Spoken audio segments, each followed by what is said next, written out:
Some people say that mass immigration into the United States can help reduce world poverty. Is that true? Well, no, it's not. And let me show you why.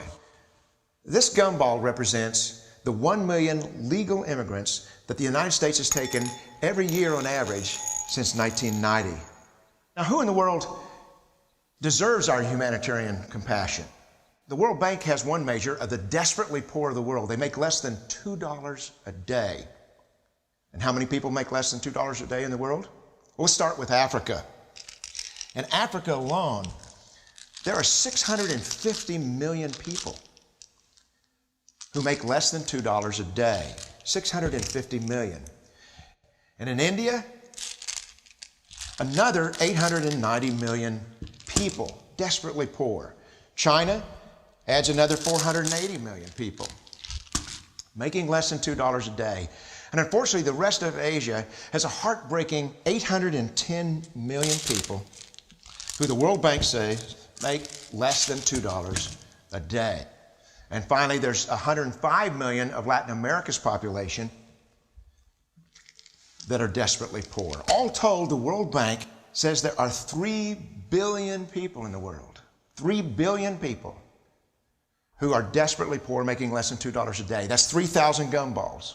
And every year, we take 1 million and suggest that we've somehow made a humanitarian difference. The plurality of people come from Mexico. And Mexico is poor. How many people in the world live in countries that have average incomes lower than that of Mexico?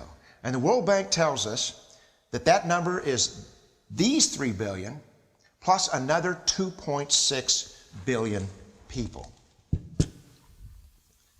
5.6 billion people in the world who live in countries with average incomes below that of Mexico. That's 5,600 gumballs. And so what is it that the elites are telling us?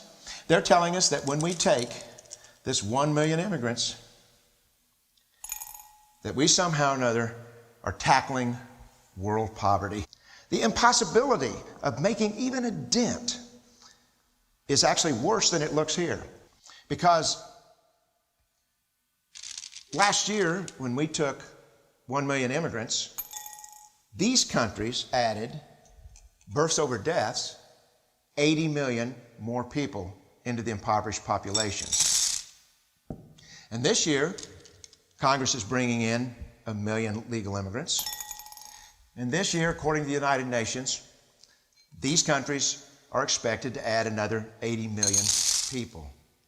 And next year, you can be quite sure that Congress, unless stopped by the American voters, will bring in another 1 million immigrants.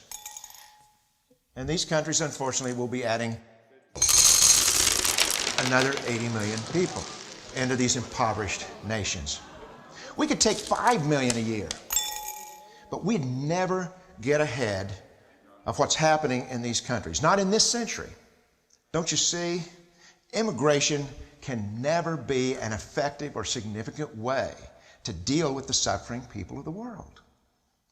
They have to be helped where they live. Let's help them there.